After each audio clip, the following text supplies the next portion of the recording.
What I like to do is look at chapters which are relevant, or look at things within the Bible which are relevant to Yirmiyahu and relevant to our liturgy. We've picked out, our tradition has picked out certain chapters from Yirmiyahu to be recited, or there are other books of the Bible, in particular the book of Eicha, which is at least attributed to Yirmiyahu. Nobody knows who actually wrote the chapters of Eicha, Lamentations as it's called. The tradition ascribes it to Yirmiyahu, and there certainly are very many literary links to Yirmiyahu. That's the question, whoever wrote it, who knows. But I thought a good place to start, at least in the section that deals with the prophecies of doom, as they're called, is the Haftorah that we read on Tisha B'Av, actually. So the Haftorah on Tisha B'Av, which is actually chapters 8, being chapter 8 of Yirmiyahu and goes into chapter 9, I think it's an interesting chapter. It raises a lot of the questions about Yirmiyahu in general, about the book of Yirmiyahu in general. So it's a good place to begin. So I'd just like to read it. We'll read it together and comment on it and have some thoughts about the chapter. Well, one of the questions about Yirmiyahu and the prophetic writings, which there are three main prophetic writings in our canon: Yeshayahu, Yirmiyahu, and Yechezkel. And then we have these smaller books, Treyasar, books. So the question, and the Treyasar, they're not in, and the Treyasar are more or less, no one knows exactly. Some of the Treyasar, it says when they prophesied. Some of the Treyasar, it doesn't say when they prophesied, so we don't know exactly when they prophesied. But some are clearly prior to Yirmiyahu, that's for sure. And the question of influence, etc., is a good question. You know, no one really knows for sure the influences upon Yirmiyahu, but we see certain commonalities with other prophets. Certainly, as I mentioned last week, Yechezkel and Yirmiyahu prophesied at the same time. So looking at the two of them together is very interesting because they have different foci. But there are prophets that precede Yirmiyahu, and I thought it would be interesting to think about that in general, about the relationship between the various prophetic writings. Now, within the book of Yirmiyahu, there is actually only one prophet that's mentioned explicitly. There's one prophet that's mentioned explicitly, and that's a prophet in our tradition. It's one of the Treyasar. And we actually touched upon it the last semester or whatever. And that is the prophet Micha. Micha is actually mentioned in the book of Yirmiyahu. He's the only other prophet that's mentioned. Let's just find what that is. Not only is he mentioned by name, what's particularly striking is that his prophecy is recalled. And this is found in chapter 20, I think it's 26. That could be wrong. 26? Yes, it's chapter 26.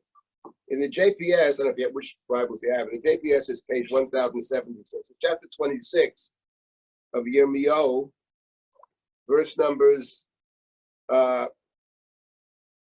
beginning in verse 16. Chapter 26, verse 6. Chapter 26 is a very famous chapter because chapter 26 is parallel to chapter 7. The chapters have exactly the same prophecies, and the prophecy is, in each case, it's probably the same story. Yirmiyahu goes to the temple, and he says to the people that you may think this temple won't be destroyed, but he said the same thing about Shiloh. And Shiloh was destroyed, and the same way Shiloh was destroyed, the temple of Shlomo will be destroyed as well. That's recorded in chapter 7, and it's recorded in chapter 26. In chapter 7, he says the prophecy, and there's no discussion there about the response of the people to Yirmiyahu. But in chapter 26, when he makes this prophecy, the various, some of the people in power there, the Sarim in verse 16, the Kohanim, the Nevi'im, these groups of people say in the 16th pasuk, the Sarim are one thing, the Kohanim and the Nevi'im, these are three different groups. The Kohanim and the Nevi'im want to kill Yirmiyahu. This is found earlier verse number 11. So the Kohanim and Nevi'im, they say to the officers, this person deserves to die.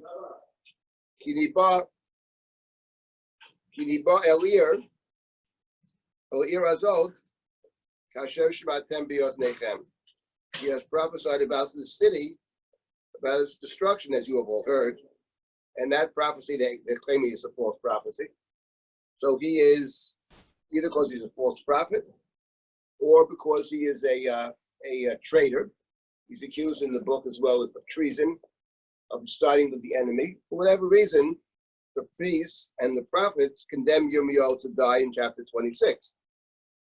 And Yirmiyahu then says to them, look, God told me to prophesy. You can do whatever you want with me, but if you do, you're killing God's prophet, because God sent me. So then in verse 16, the Sarim, Sarim, so the Sarim, now the people join on their side, and they say, this person should not die. He speaks in God's name. He's a prophet, okay. You don't like the prophecy, but you can't put him to death. These are the verses that interest us now. So people got up, people arose from the elders of the people. And they say to the congregation. Remember, earlier the people sided with the priests. Now they're siding with the Sarim, it would appear. So Yirmiyahu is caught in the middle, like a mini trial taking place. And the Zakanim make the following statement. This is Pasuk 18, verse 18. Micha ha-morashti hayaniba b'mei Chizkiyahu melech Yehuda. They recall the prophecy of Micha. That's one of the 12 Mistrayasa. So Micha is actually mentioned by name. We saw this last semester. The only one that's mentioned by name. Micha ha-morashti, that's who he is. He prophesied in the days of Chizkiyahu. He gave the following prophecy to the people of Yehuda. Sion Sodet Techaresh, Yerushalayim Iyim Tiyeh, Bahar Habayit Lebamot Yar. So what he said, they claim, is Sion shall be plowed as a field, Jerusalem shall become heaps of ruins, and the Temple Mount a shrine in the woods. That's what he said. And Helmate, so the elders say, Helmate Hemituhu Chizkiyahu Melech Yehuda V'Kol Yehuda. Did they put Micha to death? Hello Yereit Hashem. On the contrary, Chizkiyahu was a God-fearing person. Vayichal et Bnei Hashem, and he entreated God. Vayinachem Hashem al hara'ah, and God changed God's mind. That should diber alehem. They have Vayichal and Vayinachem. It's exactly Moshe at the Egel. So he recalls the Yegel. So Chizkiyahu had the right response, Avodah Zarah or whatever it is, and he prayed to God. So we're doing the wrong thing. We should, instead of putting this guy to death, we should be doing what Chizkiyahu did maybe and turning to God. And minimally, we shouldn't put him to death. In any event, I start today by pointing out that the prophet Micha is recalled in the book of Yirmiyahu. Now, when you look at Micha, actually, you have the Tanakh, look at Micha, and you see that actually what they quoted in Yirmiyahu chapter 26 is word for word what he said. It's an actual citation from another book, which is, I think, pretty unusual. Can't remember where one prophet cites the actual words of another prophet. And the prophecy of Micha is found in chapter 3 of Micha. Micha is a shorter book. And Micha makes the following statement. I'll read it to you, chapter 3, verse 9 of Micha. Shimona zot Rashi Beit Yaakov, Uktzine Beit Yisrael, Amitavim Mishpat, V'yei Kohei Yeshara Yakeshu. So the translation, read this translation. Hear you, this rulers of the house of Yaakov, the house of Jacob, chiefs of the house of Israel, who detest justice and make crooked all that is straight. Bonet Sion b'damim, Yerushalayim b'avla, doesn't mince his words. Who build Sion with crime and Jerusalem with sinfulness. Rasha Bashochad Yishpotu V'Choanela B'Mechir Yoru. Its leaders judge for gifts, right? Kohanev and the priests who also rule give rulings for a fee. U'Neviyeha B'Kesef Yiksomu, and her prophets divine for pay. So you see that Micha singles out the priests and the prophets also. He singles out the three groups actually: the rulers, the priests, and the prophets. They're all crooked. Hashem Yishanu Leimar, Alo Hashem B'Kirbeinu, and they rely on God, saying God is with us, like we have a temple, right? God is with us. Lo tovo aleinu ra, no harm will come to us. God's on our side. And now verse number 12. L'chein, therefore, b'glalchem, on account of you, Tzion sodet techaresh, Yerushalayim iyin tiyeh, v'har habayit l'bamot yar. So it's exactly word for word, actually. Chapter 26 of Yirmiyahu quotes Micha word for word. Now he quotes Micha word for word. What's even more interesting is that the prophecy of Micha is directed primarily, explicitly, against the priests and against the prophets, Kohaner and Nevi'ah. They're prophesying falsely and they're judging falsely. So that got me to think, this is the prophet that Yirmiyahu is, in this case, we don't know the influences upon Yirmiyahu. There are all kinds of commonalities, and maybe Yeshayahu and Zephaniah, they think, and maybe Hosea, these earlier prophets. But Micha is actually mentioned explicitly, and Micha, of course, precedes way before Chizkiyahu, so he's way before Yirmiyahu. So now we come to, what? It's around 100 years. 100 years, yeah, exactly. So it raises the question, did they remember what Saba Rabba was prophesizing, or did they have the book of it? It's an excellent question. I have no idea. It's a very good question. When are these things written down? It's certainly possible they're books. It's also very possible that these are oral societies. It's possible that, I don't really know. It's certainly true that the book of Yirmiyahu itself, that writing down plays a central role in Yirmiyahu. But whether these things are written down, but they're citing it word for word, actually. I find that amazing, you know? Yes? People could have repeated it, when they could have had it as even a song or something. Right, now it is, now, the question about the poetry. Yeah. Now, the truth is that we have to, that's a very important question about the prophets often speak in poetry. Often they don't speak in poetry. It's not, Yirmiyahu is partially prose and partially poetry. It will be very interesting to do a study of where it's prose and where it's poetry. But poetry and song are so, in fact, the Hebrew word for shirah, in biblical, it means a poem, basically. We think of it as a song, and maybe the things that you sing, you actually remember. I know for myself, when I'm trying to think about words to something, I start to say, I was thinking before thinking about something. I saw a plaque out there that had a name on it, and I remember that name comes up in one of these we wrote for Malcolm. And I couldn't remember it, so I started to sing it. And when you sing it, you actually remember the words, So part of it is the Shira, let's say Hazinu. Moshe says, God says to Moshe, write it down so that people should know it. There'll be a testimony before them, so presumably it means they're going to remember it. And it's actually a Shira, it's Hazinu. It's in poetic form. So it's quite possible that people remember poetry better than prose.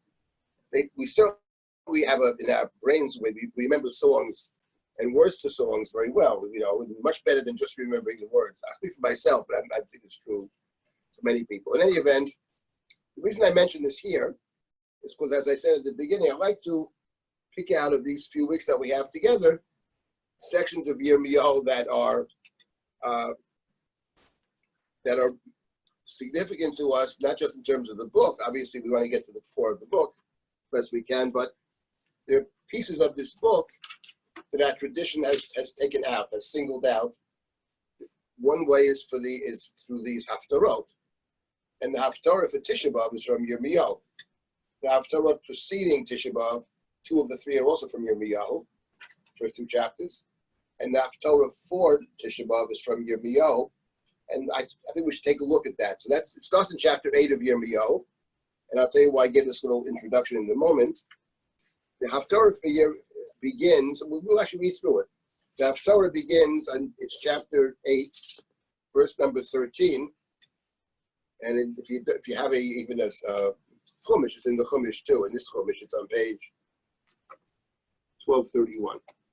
Starts with the following verse: Asof asifeim nu'um Hashem. This is after Tisha B'av. Asof asifeim nu'um Hashem. Those are the first two words of the Tisha B'av Haftorah. They're very difficult words, actually. What does it mean, Asof asifeim? Now, clearly, there's a kind of alliteration, Asof asifeim. But offhand, Asof and asifeim don't mean the same thing, actually. Asof is lesof, to gather. But asifeim is related to the word sof, the word nisper, which means to terminate them. To be terminated, exactly. To be terminated. So what is asof asifeim? So it's clearly an alliteration. So let's see, here the JPS says, I will make an end of them. That's the JPS. Meaning of Hebrew, uncertain. Yes, it's uncertain because of the grammar is uncertain, actually. Asof asifeim. Now we do have in Hebrew, it's very interesting, and in biblical Hebrew, in the Torah, one of the terms describes someone's death is vayosef el amav, to be gathered into his people. That's mentioned of, usually of Yaakov is mentioned, Abraham, I believe, maybe it's like 200. No, Elamav. It's el amav in the Chumash, it may be elsewhere, but it's the same idea. Vayosef el amav. Let's see where that's found. It is found. It's with, let's see. It's in Bereshit in at least two places. Let's see. We'll find it. Abraham's death is, it's this chapter 25, verse number 17. Abraham's death. Vayigva vayomot vayosef el amav. Yeah, same with in Memtet. Memtet with Yaakov. Vayigva vayosef Right. el amav. How about Yitzchak's death? How was that recorded? Yeah, it's also there. Vayigva Yitzchak there, chapter 35. Vayigva Yitzchak vayomot vayosef el amav. So you have it three different times, actually. Avram, Yitzchak, and Yaakov. I don't think we have it with anybody else. I want to check Yishmael. Let me just check Yishmael's death. Yes, Yishmael also. It's very interesting. Yishmael's death is also, not only that, by the way, it also, Yishmael's death, V'yehu shnei chayei Yishmael, mi'at shana u'shloshim shana v'sheva shanim. It's exactly the same as Sarah, actually. I don't mean the same number of years, but the way it's recorded. So that's actually very interesting. That's Yishmael. So you see, Yishmael is not a minor character here, and it's actually in a certain way linked to Abraham, Yitzchak, and Yaakov. That's very striking. In any event, so Vayosef is sometimes to be gathered in. It's another term for dying. But the reason I mention this, apart from trying to understand it, obviously, is that it might be playing off a different verse. And the verse I was thinking of, I'll read it to you. This, if you have it, I hope it's right to it. This is found in the book of Micah, as we call him. This is chapter 2, verse number 12. Actually, the verse afterwards is a famous verse. I'll read this to you. Chapter 2 of Micah, verse 12. Says the following. Osof e'esof Yaakov kulach. I will, there's Osof e'esof. I will gather. I will assemble all of you. Jacob, I will assemble all of you. Kabetz akabetz Shevet Yisrael. I will bring together. Kabetz akabetz is parallel to Asof ve'asof. Yachad asimenu ketzon botzra. I will make them all like the sheep of Botzra. Whatever Botzra is a place, I don't know if that's another meaning. Ki ede betoch ki davro. Another difficulty. They translate like a flock inside its pen, which encloses it. Tehimena meyadam. It will be very noisy from all the people. So there's a promise of gathering together, bringing Yaakov, but it starts with the dispersion. Right? There's a promise here in this verse, Osof e'esof, I will bring them all together. And the next verse, which is a famous verse actually, is the following. Allah ha-poretz l'fneihem. The poretz, lefrot means to make a breach. The one who makes breaches goes before them. Horates. Partsu, vayavoru shar. Partsu, they enlarge. Partsu, they pass through the gate. Vayetzubo. No, there's a gate. The sheep are in the pen. That's the image, and there's a gate. But they all want to get out, so they break through the gate, right? Yaminu small tifrotzi. They break through the gate. They enlarge the gate, and the last two lines are famous. V'yavar malkam lifneihem. The king marches before them. Vashem barosham, and God is leading them. So there's no sense that the king is a negative over here. But the point is, you have to play on the word Peretz. Now David's lineage in the book of Ruth. It's a much later book. Is described to Peretz, but Peretz is Judah's son. Let's start with that. And Judah has the blessing of kingship. And I would add, since I did a lot of work on the book of Shmuel, that in the book of Shmuel already there are intimations. In other words, the book of Ruth didn't just make it up. But even within Shmuel, the word Peretz actually is a significant word in reference to David, and at one point in reference potentially to Avshalom. In any event, this is the verse that speaks about the gathering in. Kabetz ha-kabetz, asof esof. And this is the promise of return after exile. Each half of the double language is actually interesting because essentially the words are end words, sof and kates. No, it's not so. No, I understand. I understand, but both of them, actually with a small addition, the meaning of them is transformed entirely from end to Right. new opening. Okay, possibly. But my point here is that the prophecy of our chapter for the day, which is beginning chapter 8 of Yirmiyahu, Asof Asifeim Num Hashem, I believe it actually is consciously playing off the earlier verses in Micha. The reason I suggest that is for the following. Because the Haftorah that we read on Tisha B'Av, it begins with Asof Asifeim Num Hashem. That's how we started. The Haftorah ends on Tisha B'Av. We always like to end on a more positive note. So after Tisha B'Av and Yirmiyahu and these chapters, there aren't that many positive notes. But the end of the Haftorah, jumping to the end of it, which is chapter 9, verses number 22 and 23, is this Ko Amar Hashem. The previous verse talks about the destruction and all that terrible stuff. And then in verse 22, Ko Amar Hashem. Thus says God, Al Yitarel Chacham B'Chachmato, Val Yitarel HaGibor B'Gvurato, Al Yitarel Oshir B'Yoshro. So here they translate, let not the wise one glory in his wisdom, or the strong one glory in his strength. Let not the rich glory in riches. Don't glory in that. Let the hitalel. Kim bezot hitalel hamitalel. But rather in this should one glory. Haskel v'yodoa oti. Haskel v'yodoa oti, to know me. Haskel to seicha, wisdom, understanding. In understanding and knowing me. What does it mean to know God? Big question. Ki ani Hashem oseh chesed mishpat u'tzedakah ba'aretz. Ki b'yelech chafatzti num Hashem. So the answer, Yirmiyahu's answer, in God's name, Kol Amar Hashem. He speaks in God's name. He mentions three things: chesed, mishpat, and tzedakah. Those three come together. Mishpat and tzedakah often come together. And we have a triad here, chesed, mishpat, and tzedakah.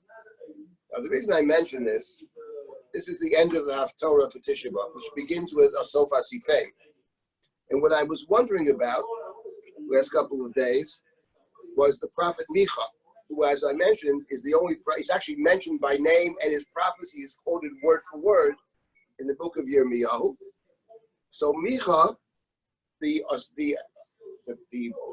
prophecy of the ingathering, of gathering kabetz ha-kabetz, or sof ha-sof, is in chapter 2. And later in the book of Micha, there's another chapter in Micha, which is also, it turns out, one of the haftarot that we read.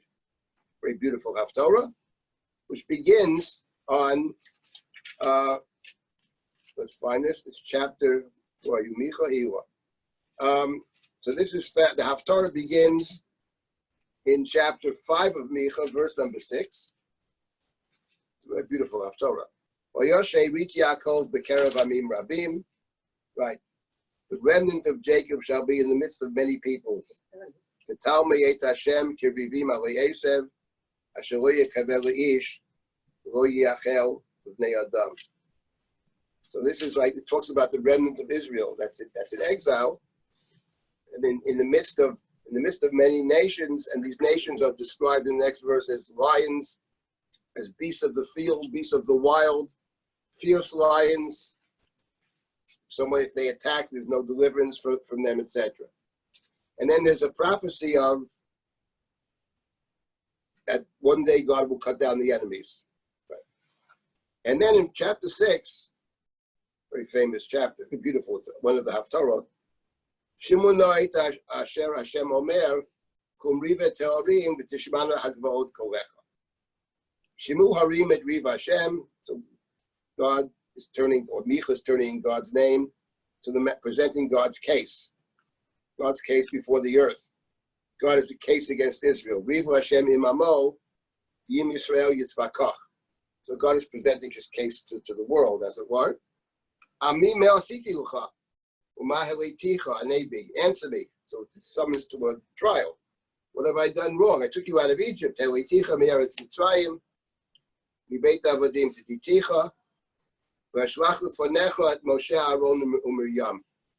I sent before you, here we have Miriam mentioned, Moshe, Aaron, and Miriam, I sent before you to lead you. And remember, Ami, Zichono ma'ya'atz balach melech Moab, u'me'ano tol Bilam ben Ba'ar, Nashitibat had you go, Umandat Zikot Hashem.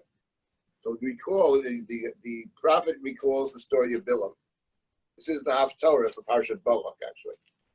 The Haftorah for Parshat Balak. And then, Micha asks a rhetorical question. How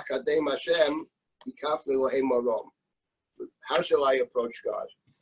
That's what the prophet, how do I approach God? It's a rhetorical question. Hakadmenu biolot, should I approach God with burnt offerings?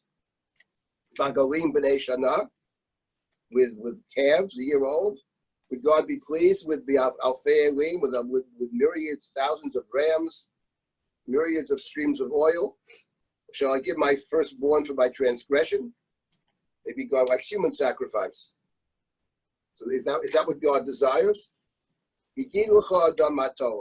But God told you what is good. What God demands of you. So what does God demand of us? So he has a triad also. Now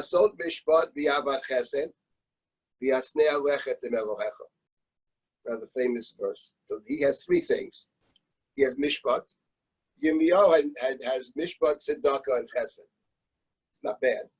But Micha, who precedes him by 100 years, he has asot mishpat, he has chesed, and then he adds the third thing, hatsnei alechet elohecha, walk humbly with your God. So this is the Haftarah, and it may well be that the recalling of Bilam, for example, and Balak and Bilam, that the book of Micha sees Bilam in particular as a very arrogant person who is hardly fulfilling the mandate of Hatznei Alechet Elohecha, to walk humbly with your God. That's not Bilam. But the point is that what's very striking is you have Haftorah on Tisha B'Av that starts with Asof Asifeim, talks about cutting Israel down, and that double Sof is found in Micha as exactly the opposite meaning there.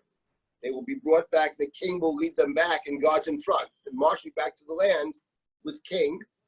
So the society is being created again, and God is before them. And Yirmiyahu's response is 100 years later, Asof Asifeim. I'm going to make an end of them, I'll cut them down. But the end of the Haftorah actually recalls a later, the end of the Haftorah, which is the glimmer of hope that we have on Tisha B'Av, that Yitalel HaMitalel, Mishpat Chesed and Tzedakah, that triad is parallel. That's the last verse of the Haftorah of Tisha B'Av, is parallel to the last verse of the Haftorah of Parshas Balak. We have a similar triad: Asot Mishpat, Avad Chesed, V'Yatznei Alechet Elohecha.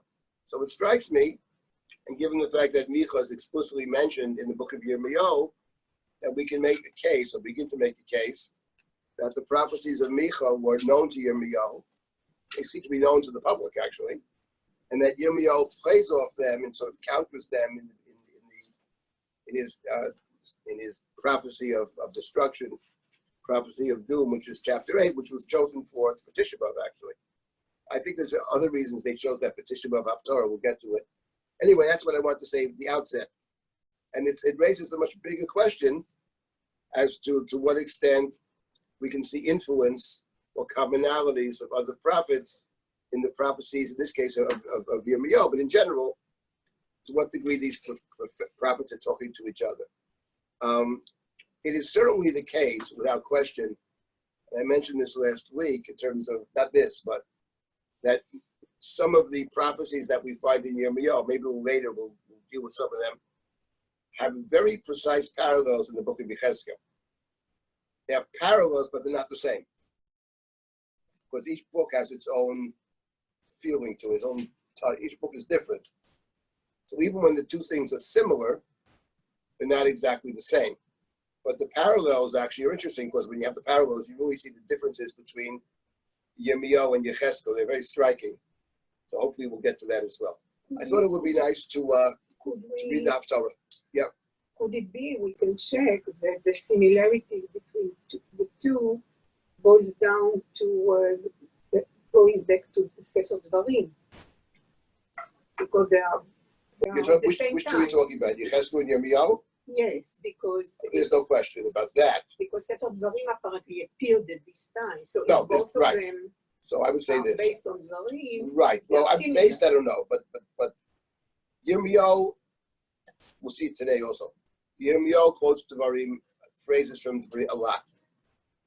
Now Yechezkel also has from Devarim.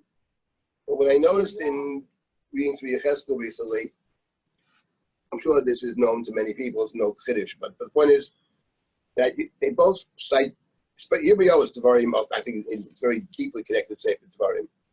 Yechezkel also has pieces of Sefer Devarim, not surprising.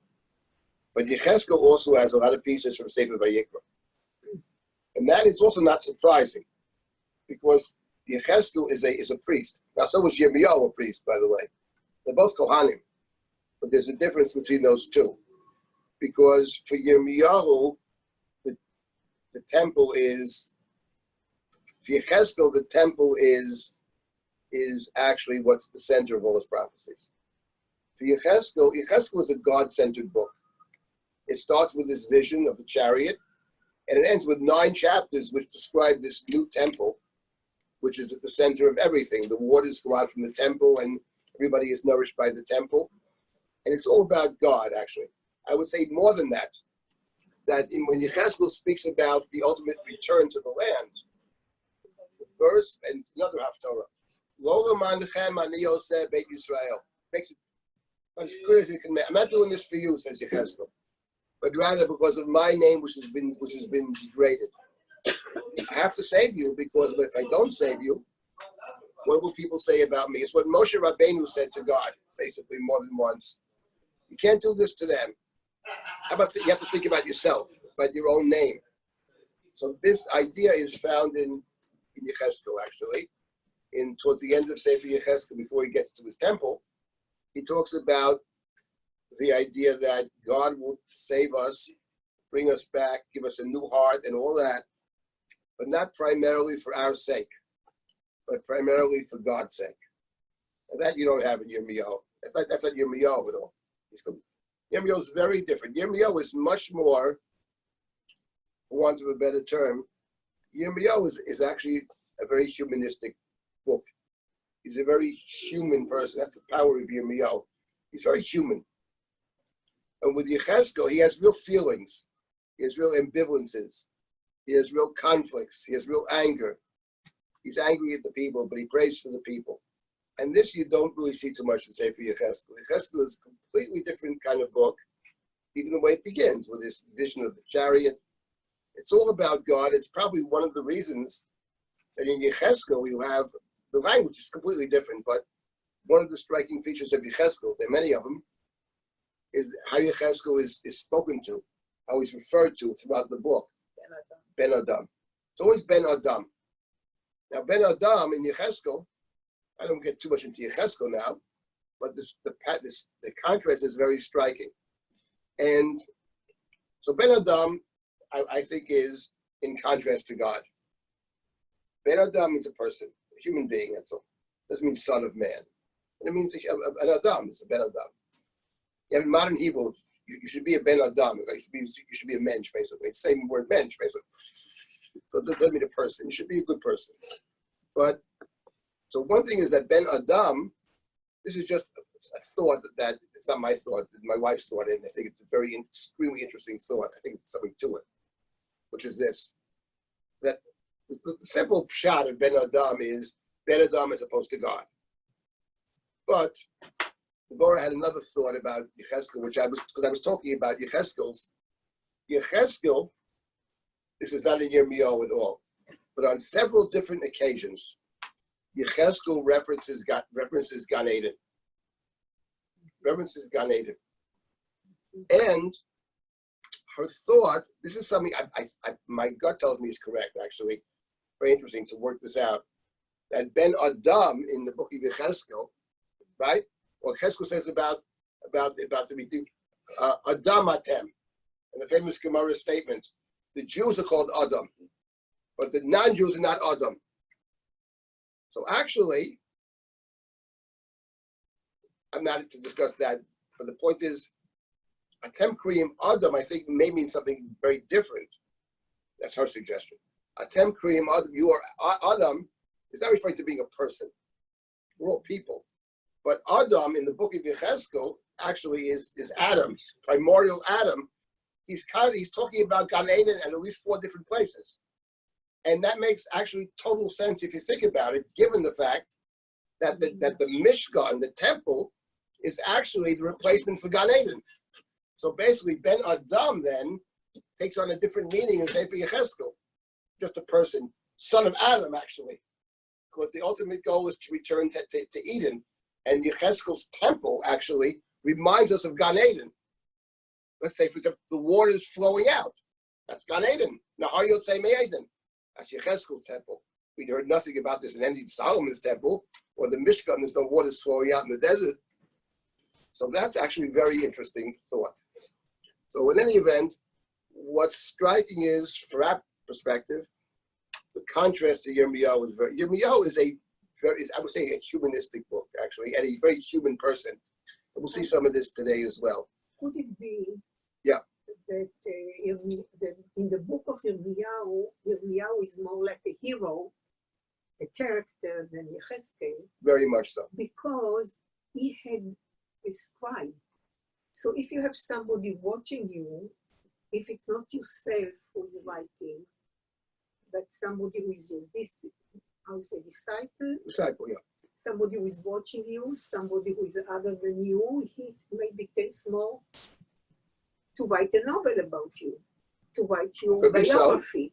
So. He has someone else with him. So does Moshe have someone. Moshe has Aaron with him, and he's not a scribe.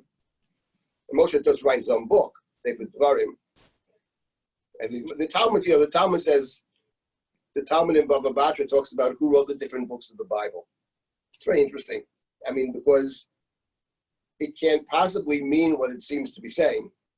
Samuel wrote the book of Samuel. Samuel dies in chapter 25. The book is 55 chapters. So, but it says Moses wrote his book. Moshe Katav Sifro, and he wrote the prophecies of Bilam. Moshe Katav Sifro. I forget exactly the language, and the prophecies of Bilam. So I think, actually, I'll tell you the truth. It's not Dvarim. They don't mean Dvarim. I think they do mean Dvarim, and always Dvarim. I don't think they mean, because what would it mean to say he wrote the whole Torah in Bilam? Bilam's in the Torah. I mean, what does that even mean? Sifro is Eli Dvarim Asher Diber Moshe. I think it actually does mean Sefer Dvarim. I think that the shot of it is, I don't know what they think about the other books of the Torah, but Elad Brim Moshe Diber Moshe, whatever, whether he writes it or someone writes it for him, that's not the point. But I think that Sifro, his book, is Dvarim. He wrote Dvarim, and he also wrote Bilam's prophecies down. But they're not speaking about the other 4 books, I believe, because if they were speaking about the other 4 books, why would they have to say he wrote Bilam's prophecies down? Bilam is Sefer Bamidbar. Midbar, yeah, 3 chapters. Anyway, it is true, and we'll come back to this. It's true that Yirmiyahu has a scribe. He more than a scribe. He has a disciple. He has a pupil. It's not the Moshe connection, but his pupil doesn't actually succeed him, not because he's bad. But Yirmiyahu says to him, and maybe we'll get to that tiny chapter, chapter 45. The time is not right, he says. Time is not right.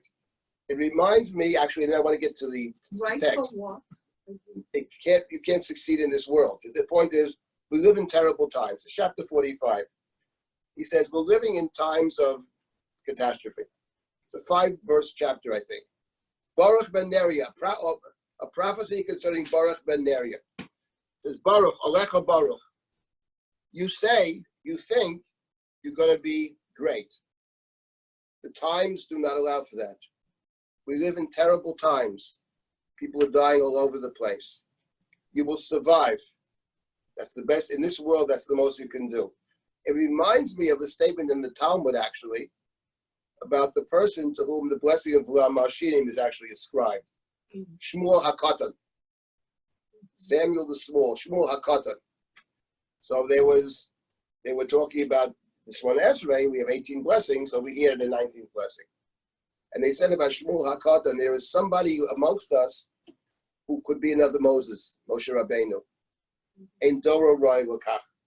The generation is not worthy. In other words, that's what Yirmiyahu is saying basically. We live at different times. You live in different settings. You could have been great, You could have been many people. I believe it's true of many people.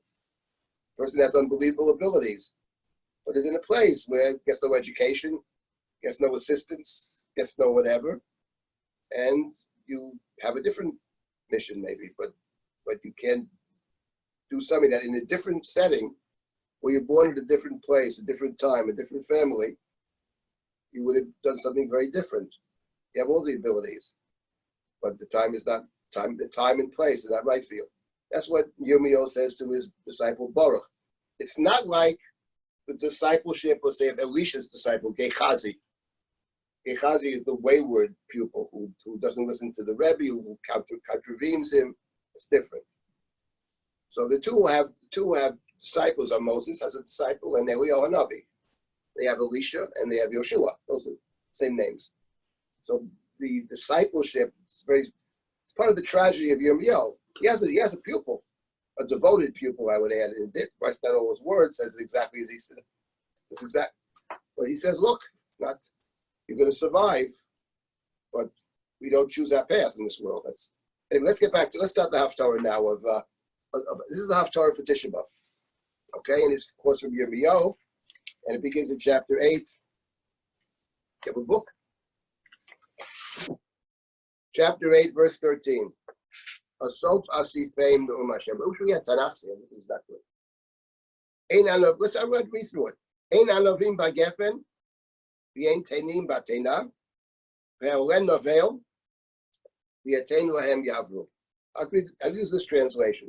There are no grapes left on the vine, no figs on the fig tree, the leaves have withered. Whatever I have given them is gone. Yavru is gone. It's interesting, by the way, that in Yirmiyahu and other prophetic writings, and the Psalms as well, very often, in particular, there's a lot of agrarian imagery, from the farms and all this, and Yirmiyahu himself grows up in Anatot, it's the edge of the border. There is all kinds of interesting things that grow around there. Well, it is interesting to note and important to note that in particular of all the things that grow, the vine and the grapes are often singled out. Often. And you have, for example, Psalm number 80, which is all about comparing Israel to the vine. And Yechezkel takes it a different way. So it starts with Ein Aravim B'Gefen. There are no more grapes left on the vine. Everything I gave them is gone. That's how, so far, fame. I will make an end of them. This is the Neum Hashem. And now we come to the next verse. We'll read it through this Haftorah. And there's just one main point I wanted to make this morning about this Haftorah, these verses, and about the Yirmiyahu in general. By the way, this Haftorah is read on Tisha B'Av morning. On Tisha B'Av, our custom is to read the Haftorah in the morning and the Haftorah in the afternoon. So the Haftorah in the morning, this is the Haftorah of the morning. The Haftorah in the afternoon is the standard Haftorah for all fast days. But the Tisha B'Av is unique, and we have a Haftorah in the morning as well. In the Ashkenazic tradition, I can't speak about the Sephardim do, but in the Ashkenazic tradition, the practice is to read the Haftorah in the morning with the tune that we recite Eicha. And the Haftorah in the afternoon is recited with the normal trop, the normal time, normal way we sing every Haftorah on Shabbat, etc. The morning is read the Eicha tune, and the afternoon is read with the regular tune. And that suggests something about the day of Tisha B'Av itself. The day of Tisha B'Av is a day of mourning, but it's also a fast day. So in the morning of Tisha B'Av, there's a focus on the morning side. Morning, M-O-R, is the M-O-U-R in the morning. Here we focus more on Eicha, lamentations, dirges, etc. And the afternoon already, you're moving more towards Tisha B'Av as a fast day, and the difference is the following. And from which book is this from? Yirmiyahu. Oh, the afternoon one's from Yeshayahu. Yeshua Hashem Behimatzo. That's the Haftorah in the afternoon. That's all the fast days are the same. I think it's 56, chapter 56, beautiful Haftorah. And so so that's the morning is the dirge-like tune, which is how we say this. And we'll come back to this later on about the dirge-like tune. The difference between the morning and the fasting is the following difference. The morning, they're related, but the morning is focusing on what is missing. What have we lost? The fast day is about repentance, actually. How do you fix it? That's the fasting. So Tisha B'Av wears two hats. Tisha B'Av is it's a fast day. To that degree, it's a day of repentance. And that's more of a focus in the afternoon's liturgy. And then we read the normal Haftorah for a fast day, etc. The Haftorah, the afternoon is like a regular fast day. But the morning is completely different. The morning we have different readings in the morning. In any event, so now let's continue. Now in the next verse, it's Exodus verse 14, Amar Nachnu Yoshvim. Heyasvu v'navo el arei hamivtar v'nidmesham. Ki Hashem Eloheinu hadimanu v'yashkenu merosh kichotanu Hashem. So this is a very important point about Yirmiyahu in general. I was trying this week to get a hold of, I had this book, Rabbi Heschel has a book called The Prophets, which is a very interesting book. He has he's coming out of the Hasidic world, basically. And he has this conception of what the prophet is. It was very striking to me. I was reading some excerpts from it. And he talks about the prophet is one who has empathy with God. It's actually I think it's what he says, I think is important, and to think about what he's saying, both in terms of prophecy and in terms of prayer. He says this, I think this is very important insights. But in any event, the examples he gives about the prophet empathizing with God are essentially the ones I saw are all from Yirmiyahu. And in the case of Yirmiyahu, it's certainly true. I don't think it's true of Yecheskel, that the prophet is, Yecheskel is there to deliver a message, basically. But the empathy you don't see. With Yirmiyahu, you have this, it's very human. You have this sense of empathy, sympathy, empathy, etc. So the point I want to make about this verse is several, but one is, it's very important to try to figure out, I have not succeeded in figuring this out. I'm wondering whether that's my failure, certainly a possibility, or whether you actually can figure it out. And that is to say that we'll see it, it's very hard to know sometimes who is the speaker. Is God talking or is Yirmiyahu talking? We'll see this later on. I can't figure it out. And maybe the reason I can't figure it out possibly is that You can't know, because essentially,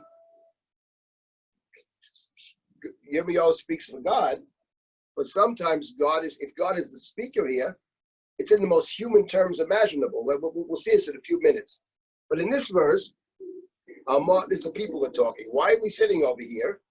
Let's go to the cities, the fortified cities, and meet our doom over there. In other words, what's interesting is that this verse, people are saying things which actually is the opposite of what it says in the Chumash. Because in the Chumash, in the Tochacha, in the book of Dvarim, there it speaks of, you may think you have these fortified cities. You may think they're fortified, but believe me, they're not so fortified, and you won't be safe there. But in Yirmiyahu, actually, it's the opposite, because no one thinks the cities are going to save them. There's a sense of hopelessness over here. Let's go to the fortified cities, not to put up a fight, not to be safe. We might as well die there. Let's meet our doom there. Why should we die here? Let's go home. Let's go back to our cities. We need Mesham. Let's meet our doom over there. It's not that we think we'll be successful there. Let's die there. Their Hayas is in response to the Asofar. Yes, that's right. And we'll see that it comes up again. Exactly. Hayosfu, good point. The Hayosfu of this verse is playing off the previous verse, and we'll see later on it comes up again. So he plays with that. Yirmiyahu's playing with this Asaf business over here. That's the first point. And then you have the second half of the verse, which is the theme a phrase that runs through Sefer Yirmiyahu. Ki Hashem Elokeinu hadimanu, God has doomed us, they translate, hadimanu, or silenced us perhaps. Vayashkenu mei rosh.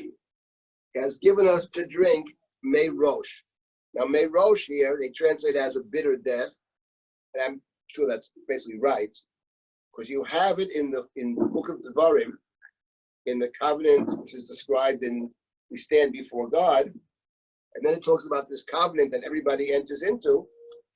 Pen yesh bochem shoresh poreh rosh v'la'ana.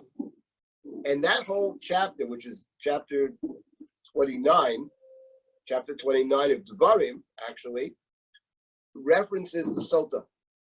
It constantly references to the Sota, and that's very important in that chapter. And the Sota is actually given, she's accused, and the priest gives her the bitter waters to drink. The Mayim HaMorim, Mei HaMorim HaMa'orim, the bitter accursed waters. So over here, Yirmiyahu is playing with this idea that God will give us the bitter waters to drink, Ki Chatanu Hashem, because God is calling us out as being sinful. It's another example of the Devarim connection. And not only that, there's another phrase that comes up here and elsewhere in Yirmiyahu. I didn't count the number of times. Let me find that phrase. And that is, let's see, we can find this phrase. Here is the phrase. Phrase I'm looking for is Shrirut Libam. Shrirut Libam. Here it is. It's on verse 13 of chapter 9. Why is this happening to us? Alazvama Torati, they abandoned my teachings. They didn't obey me. Vayelchu acharei Shrirut Libam. Now, Shrirut Libam is a term that appears many times in Yirmiyahu. I didn't count them up, but I saw it several different times. Here they translate their own willful heart. And Shrirut Libam, first time we encounter that phrase, is exactly in that chapter 29 of Dvarim. Right? Lest there be one amongst you, because we all stand before God with the covenant, lest there be one amongst you who says, B'shrirut libi elech. So you have over there the one who says, I will follow my own willful heart. That is to say, I'll do in secret. I'll do my own thing. I'm not going to, the Torah is great, but I'll do my own thing. And then that is described as Shoresh Poreh Rosh V'la'ana. That person who does B'shrirut Libo in chapter 20 of Devarim, who violates the covenant, and then the punishment afterwards is the Sota. You see the Sota imagery Forget what you think about Sota. But the Sota imagery, the husband, who becomes God in the story, is very jealous and very angry. And the destruction, right, that follows the willfulness, the willful heart, is terrible destruction. At the end of chapter 29 of Devarim, people come and see what's going on over here. Well, why this terrible destruction? We never see anything like this. Why this horrible destruction? And the answer is, because they abandoned the covenant. In other words, if you have no covenant, it won't be so terrible. But it's when you break the covenant, when you break the trust, then you have the jealous husband, and who acts emotionally and irrationally, and in a very harmful, destructive way. And that's something that you have in Yirmiyahu as well. It's dafka because of the relationship, you got a problem. If there's no relationship, okay, it's the relationship which causes the problem. So here you have actually, coming back to Sefer Devarim, you have these two phrases in this Haftarah itself and elsewhere. One is Vayashkenu Meirosh, which plays off the Shoresh Poreh Rosh, which is the Sota image, and the other is Shrirut Libi, That's actually very important. Yes. You also have the next verse says Kabelu Shalom B'Ein Tov, and here it says V'Barech B'Vavo Lemor Shalom Yeh. Yes, that's also that's a good point. And the first does mention Shalom as well. Could be a literary effect as well, right? Shalom Yeliki B'Shirutli B'Elech. That's a good point, sir. Very good point. Okay, yeah, that does confirm that. Now you have something else over here in verse 15. Now we have something else. Kabelu Shalom B'Ein Tov. We had hoped. Presumably the people are still. It refers to the people. B'Ein Tov, no good. We ate Marpei B'nei Ba'ata. We hope for an 8 Marpei. Now, what is an 8 Marpei? This is another favorite term of Yirmiyahu. And Marpei, I think he uses in two different ways. First of all, Marpei is spelled here Mem Resh Pei Hey. Now, other times you have it in Yirmiyahu as Resh Pei Aleph, like Rifa'eni Hashem Ve'erafei, Hoshieni Ve'ivasheya, Iti Watiyata, which of course is taken by our teachers of old who composed the prayer service. That's one of the blessings in our Shemona Esrei, but it's in the plural form.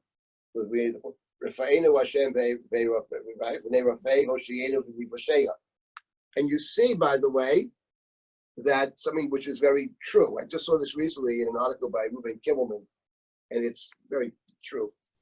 That actually, the prayer for health in our Shemona Esrei, Rifa'enu, is not just about physical health. That's clear, because the source of it, I mean, what it says, Rifa'enu Hashem v'nei Rafei, Hoshi'enu v'nei Vasheya. Right? Is actually, so it is a prayer for health, but on top of that, it's a prayer for spiritual health, emotional health, all kinds of health, not just physical health, and it's lifted straight from Yirmiyahu. Now we ate Marpei B'nei Ba'ata. This is one of the other favorites of Yirmiyahu. He goes back to this constantly about Marpei is probably correct when they translate relief. So in the words Rafa, Resh Pei Hey, Safa Rafa means a quiet or softness, right? Softness is the right word. We hope for softer times. Soft. That's Marpei. But instead, terror. So softness, peace, softness that's connected. But on the other hand, he plays also Yirmiyahu with the idea of the Rofei, the doctor. You have it in this Haftarah, actually. Verse number 23, another famous verse. Is there no balm in Gilead? A famous verse. Hatzari ein b'Gilad, im Rofei ein Sham. Is there no doctor? Is there no physician? Madua lo ota ruchat bat damik. Now, who's saying that? We'll see. We'll get to that in a minute. But the book of Yirmiyahu plays with Resh Pei Hey and Resh Pei Aleph in several different ways. So the idea of I would say we have it in the Psalms. The idea that sin is not just a bad mark, but that actually affects the person is a very, very important idea. And it appears in many of the Tehillim, right?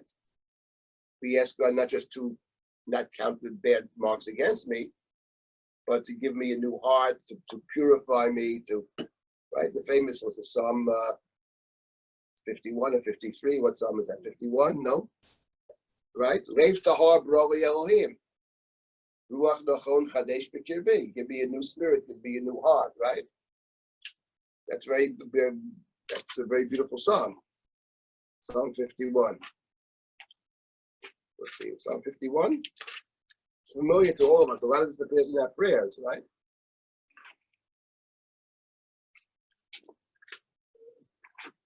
Psalm of David.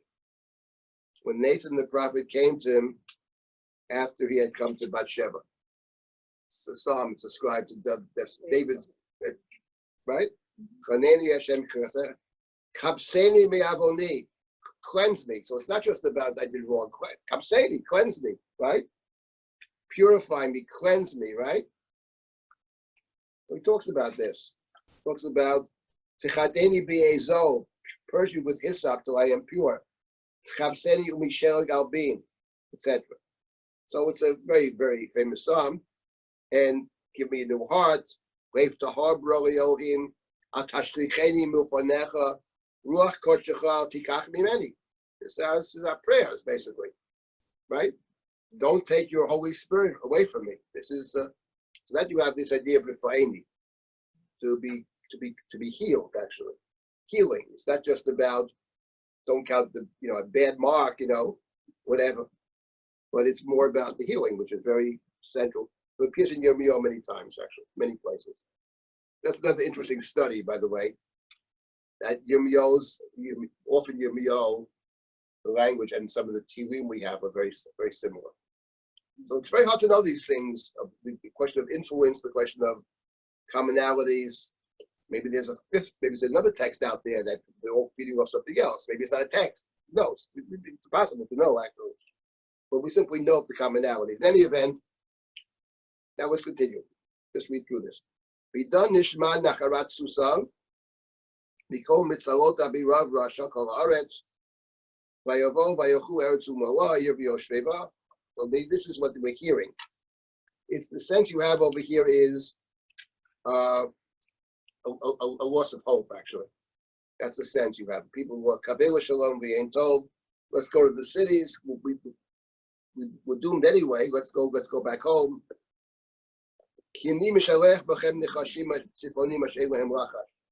I will send against you the snakes, the serpents, the scorpions, which there is no cure. They can't be charmed. Right. Now we get to verse number 18. Mavligi ti ale yogon. Difficult word. Alai libi davai. Who is talking over here? Let's say Mavlig is to seek comfort. When I was in agony, in distress, I would seek comfort. My heart is sick within me. Who's the speaker here? And then the next verse, is it Yirmiyahu saying this? Are the people saying it? But the next verse, Inei kol shavat batami me'eretz merchakim, Hashem ein b'tzion malka ein ba, madua hechisuni b'fsilehem ba'avlei nechar. So the question is, who's talking? It's very hard to know who's talking. Sounds like 19, God seems to be talking, right? I hear the voice, the cries of my people in faraway places. Is God not in Zion? Is the king not within her? That's what they're saying, it sounds like. I mean, God is reporting what they're saying. Why did they anger me with their images, with alien futilities? God is responding. God is saying, I hear that what they're saying. And now 20 is who's talking in 20 over here. The people are saying it, right? The people are saying, harvest is past, summer is gone. We have not been saved, right? Actually, harvest is when you bring in the crops. Chag ha'asif, it's called actually, when you gather in. But nothing's being gathered in. On the contrary, Sofa Sifeim, they're being gathered in or being terminated. Now you come to verse 21. Who is the speaker in verse 21? Al Shevra Bat Ami Hoshbarti. Chodarti Shama Hechezi Kadmi. Who is the talker in verse 21, which is translated, because my people is shattered, I am shattered. I am dejected, seized by desolation. That's verse 21. Who's the talker? According to the next also, it might be Eliyahu. He can Roshimayim. No? That's in 23. 22 is Hatzari and Bigilad and Mofei and Sham. Ki madua lo alta aruchat batami. Is there no balm in Gilead? Can no physician be found? Why has healing not yet come to my poor people? Aruchat batami. So that sounds like God is talking in that verse, right? God is saying, I don't understand. What happened to me? Why don't they come to me? Why don't they come to me? Because why don't they come to be healed? Well, they don't come to be healed because they don't realize what the problem is, but that's God's complaint. Who is the healer? Isn't God the healer? God has the cure. Why don't they come? Why hasn't it been healed? It means why don't they come to me? Sounds like in 22 God is speaking, right? But who's speaking in 21? Is Yirmiyahu speaking? It's not the people that are speaking. It has to be the same because of the Batami. It sounds to me that God is actually the speaker. Now, if that be the case, that's an astonishing verse. Because it's one thing to say that God, Dibra Tosha Torah B'Shom B'nei Adam, but the idea of saying, because they are shattered, I am shattered, or Shbarti, referring to God, I find that remarkable, actually. I mean, that's what? That's the email enough to the Tzara concept. Yeah, right, exactly. But I mean, but it's right. But Imo Anochi B'Tzara is I'm with them. I'm with them in their suffering. Yeah, I guess it means that in a sense. I'm feeling what you're feeling. Or I'm with you means I'm there to help you. You can always call on me. But to say I'm shattered, I was shattered. We haven't even. I'm shattered. We say it. I was shattered by the news that, right? But it sounds to me like God is the talker here. Yeah, right. Isn't there that passage in the Talmud that quotes God as The saying Midrashim say many things. The Midrashim certainly often God is present crying God about the sins God of is his crying. children, and God is crying. that he had God. to punish them kind of against his will, but he had to do it because they. Right. You have God crying. You have the famous Gemara that God is crying. Right. The Mistarim Tivken Nafshi. I cry in secret places. Gemara says, "What are you talking about?" So there's always joy before God. Gemara gives the famous answer. That's in the outer house. But the inner house, God is crying. But the point is, yeah, I mean, it's the alternative, I guess, has to be Yirmiyahu, that Yirmiyahu is saying it. That my people are shattered and I am shattered. It could be Yirmiyahu. So you want to talk about the emergence of a figure that is the collective of Israel, that is a between figure, like the Shekhinah becomes, Right. The Mamutza. Right, but that would be introducing into this book another party that we don't necessarily recognize. Yeah. I mean, if it's my point is that if it could be God, it could be Yirmiyahu, let's say. I mean, the fact of the matter is, sometimes maybe we don't exactly know who it is because the point is to identify the two of them. Right. The two are completely identified with it.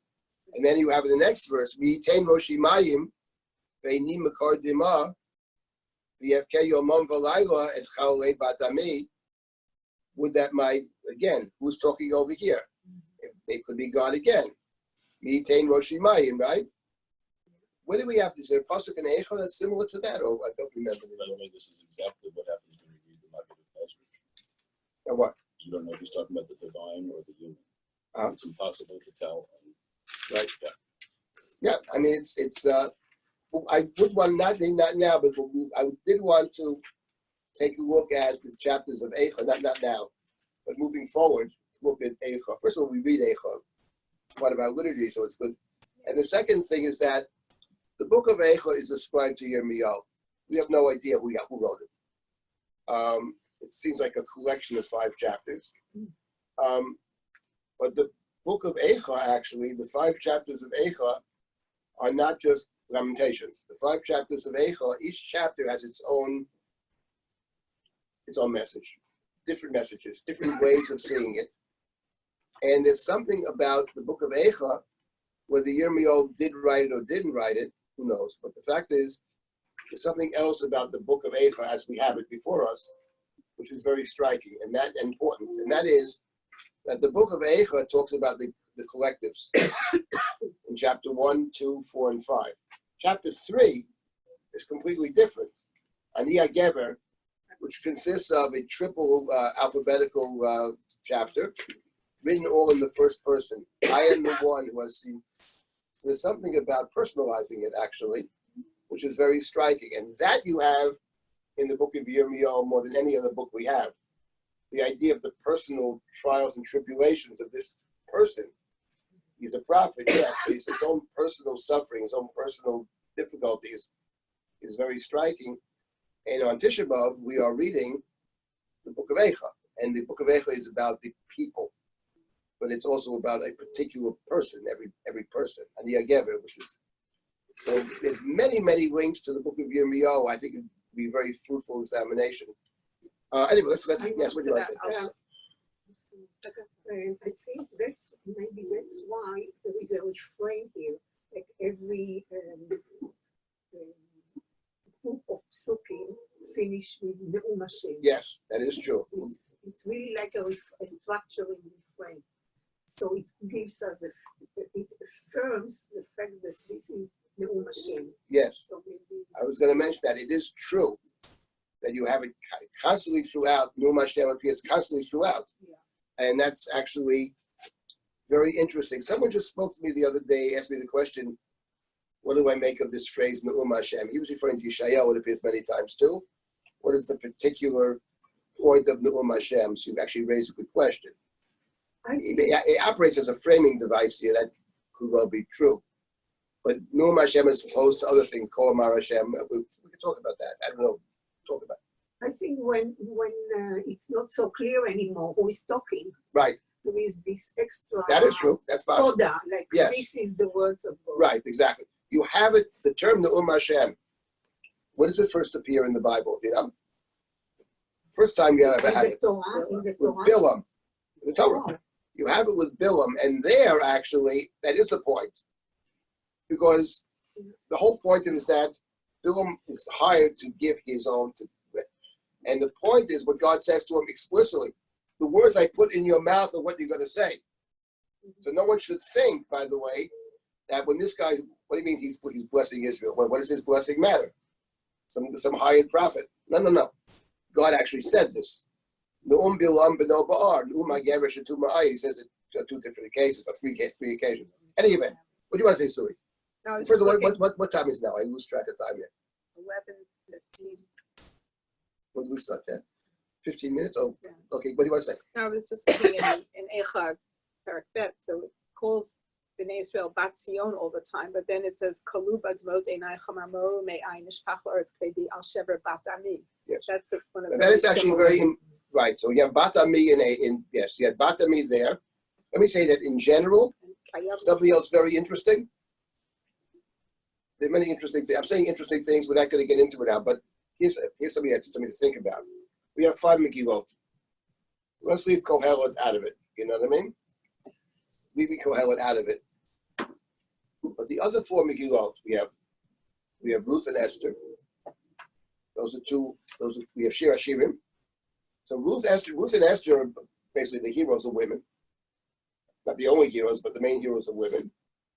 And Shir Hashirim is written from the woman's perspective. It's unusual having a book from the woman's perspective. And Eicha, Israel is called in the book of Eicha, Bat Ami. Actually, even Bat Zion. Bat Zion, right? Bat Zion, and it's very striking that even Esav, Bat Edom, right? Bat Edom, Hayoshevet B'Eretz Utz. It's all represented in the feminine. That's very interesting. So of the 5 Megillot we have, the only one we don't have is Kohelet. There, I found one man good and straight in 1,000, and I haven't found a single woman. By the way, it's true, it's very unflattering for women. It's not so flattering for the men either, because one in 1,000. Not so great. Anyway, that's probably today we call it statistically meaningless, you know what I mean? In any event, but the four Megillot that we have is very striking. So the Bat Ami actually is interesting, but Bat Zion is what is, right? Right? But Bat Zion is the, right? It's Zion, we are Bat Zion. In any event, okay, let's continue. That's an interesting point as well. Fine. So now, and again, you have another in the first verse of chapter 9, right? Another Mi'itneni ba'midbar mulon orchim v'yezvat ami v'yacham eitam ki kulom menafim atzeret bogdim. And now, whoever the speaker is, whether it's God or Yirmiyahu, it can only be one of those two, right? Right. So a wood that I would be in the desert, right? An encampment for wayfarers, lead my people, abandon my people, right? It could well be Yirmiyahu. I mean, that's for sure, right? And now we have the particular condemnation, particular crime for which they're condemned in this chapter, which is the Torah read, which is the Haftorah reading for Tisha B'Av, which is very striking. In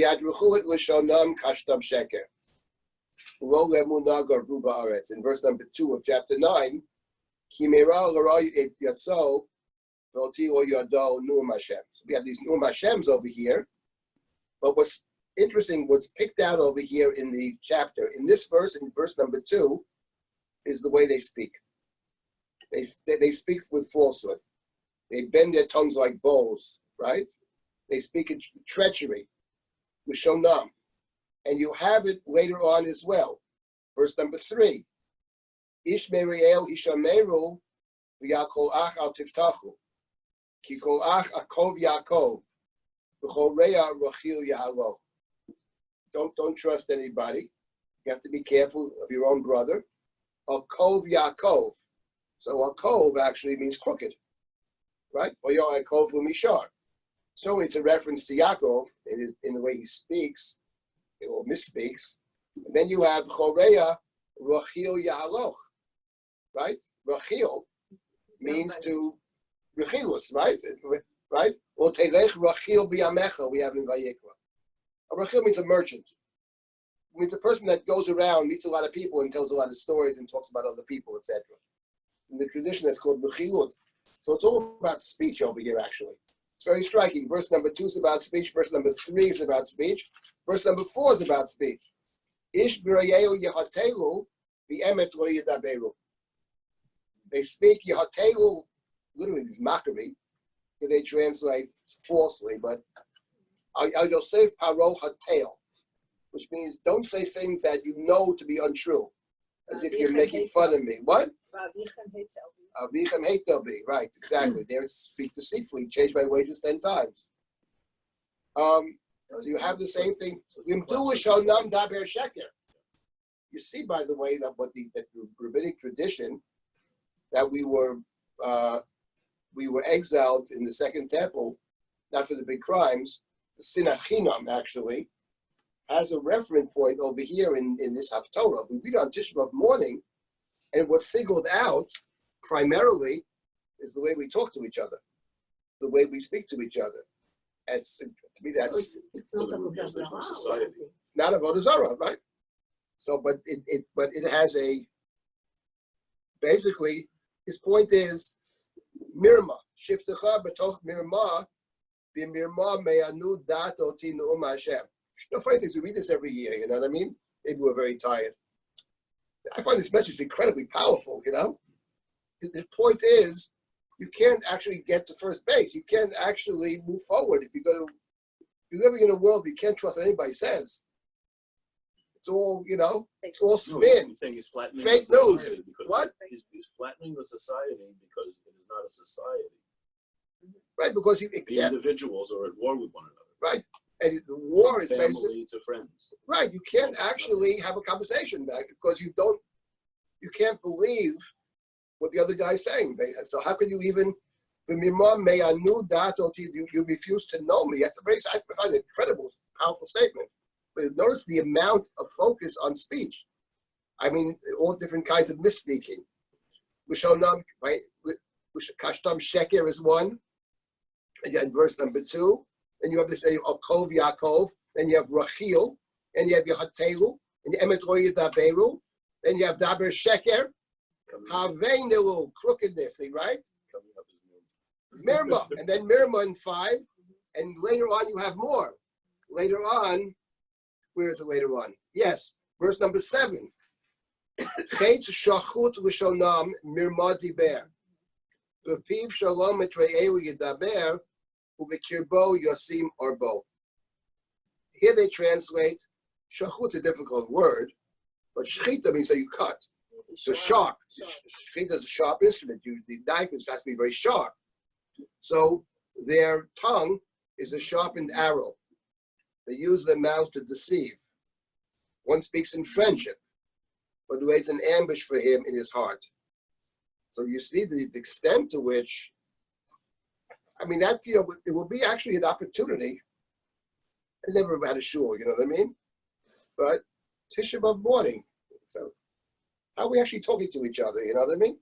I mean, the point is, it's not that we have a tradition where people agree. Our entire tradition is about disagreement. Anybody who studies the Talmud knows, in every page, there are 50 disagreements on the page, and the commentaries disagree what it means. It's a tradition of disagreement, but it should be respectful. I mean, how we actually, there's certain issues that you can't even talk about because people start yelling at each other. You can't have a civil conversation. That'll be a wonderful opportunity on Tisha B'Av morning, say, let's stop the service. Let's think how we're actually talking to each other. Let's discuss this. How can we have a dialogue which disagree respectfully? And not that it's limited to the Jewish community, these problems, far from it, but I mean, that would be a very meaningful day of Tisha B'Av, I think, Think about this question. The Haftorah is screaming out about this. That's what it's all about, the Haftorah. It's amazing. We see every year who pays attention. Hey, go ahead. I think on the other hand, it's good news that we don't talk about like more ritual behavior. As I said, there is no avodah zarah or not believing in God in the first place. Well, he talks about plenty of, Paul talks about plenty of idolatry. I think he's making a different point. The goal is to know God. He's going to tell us what knowing God means at the end of the Haftorah. To act with compassion and with equity, right? This is what I desire. I desire people acting towards the other with respect and with compassion. That's what God desires. I think the point over here is that you can't even get it's what the prophets say all the time. It's what the first chapter of Yeshayahu, the Shabbos before Tisha B'Av. Your prayers are very lovely, but what's the point? You can't, who needs it? First, you got to straighten out to some extent. We're all failed beings, of course, but you think because you come to the temple, everything's okay. And his point is the temple gets in the way. Actually, it's Yirmiyahu's point. The first step is to be a bench, as we say, and then you'll be able to be in a place where you can know me. But remember, you can't know God if you dwell in this, if you're living in Mirma. And he spells it out here. I doubt if you have another place in the Bible, maybe in the Psalms you have it, but where there's such an explicit description of all different types of misspeaking, and he's not afraid to call out Yaakov Avinu here either. Call Yaakov Yaakov. He says it pretty clearly. Now later on in Yirmiyahu, Yaakov becomes a hero, actually. One of the heroes of Yirmiyahu. But in this chapter, Kolach Yaakov Yaakov b'chol reya rachil yalo. But you can't trust anybody. What did the Godfather say? Keep your friends closer, your enemies closer. Because you can't trust anyone, basically. So you want to see what they're doing, And that's what you have over here. The idea of Mirmo, which is very central. And you have it both in verse number 5, and you have it again in verse number 7. They say one thing, but they're setting it a trap, right? This is the condemnation here. Maybe what time is it? 11:30? Maybe Oh, yes. Maybe it's because the main job of the prophet is to speak. Of course. And the So prophet, that's why it's about right. speech. exactly. And the fact is that the main job of the prophet, which is why it is a difficult job. You know, there's a whole tradition, by the way. You know, at the end he goes down to Egypt. Apparently, there's a whole tradition in Jewish and non-Jewish circles that in Egypt they actually kill him. Yirmiyahu, there's a tradition that Yirmiyahu was killed, and he survives in the land. They tried to kill him before, but he survives. And there is a tradition. It's not in the text at all, but there is a tradition among Jews and non-Jews apparently as well, that when he goes down to Mitzrayim, he tells them what he thinks, and they tell him what they think, that they actually end up killing him in Mitzrayim. Because the fact of the matter is, the prophet has only one job. He has to tell the truth as he sees it. He can't not tell the prophecy. He's required to. That's what Eli told Shmuel. What did God tell you? You have to tell me what God told you. He's teaching him how to be a prophet, Eli. Of course, the prophecy is that God told me that you're finished. Okay, I accept whatever God says. But he actually is powerful. He teaches him, and people don't want to hear the truth. That's the truth. We don't want to actually hear. We say, I don't mind the criticism, but we do mind the criticism, you know. And people that speak the truth, but people don't want to hear the truth, very often they put themselves in great danger. So I think it's a very important point. As a prophet, this is very central to him. And it's the truth. And believe me, he'd be much happier not having to do this, but that's his job. As he says himself, I didn't choose this task. I was given the task. The Moshe Rabbeinu story. And we'll stop here. So next week we'll continue with this chapter. And then we'll move to another Haftarah. I'm just trying to figure out what selections to pick. I do want to spend some time on Eicha, just because it bears. I think we'll be able to see more about Sefer Yirmiyahu, and some time on the Haftarahs of Consolation. I want to take with it. Okay. Very nice. All right.